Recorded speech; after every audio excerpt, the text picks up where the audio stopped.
Watch this tough truck demonstration. We're dropping the 78 Ford pickup in a free fall.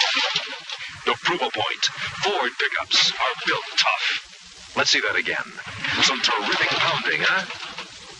It's nice to know a Ford took a free fall like this without damage.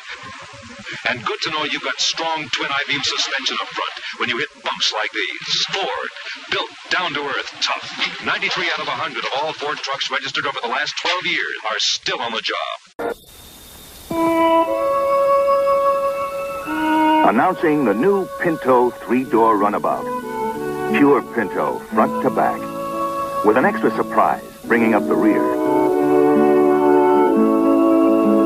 Up goes the third door, and the new Pinto runabout packs more fun than any little import. It's the little car with the 5-foot trunk. The Pinto 3-door runabout. The third door makes packing simple and easy. Deep pile carpeting is standard in the front and rear area.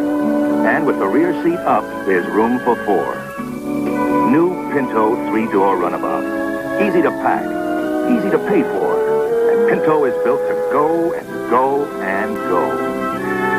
See the new Pinto 3-door runabout at your Ford dealer. Packs more fun than any little import. Pinto, the little carefree car from Ford.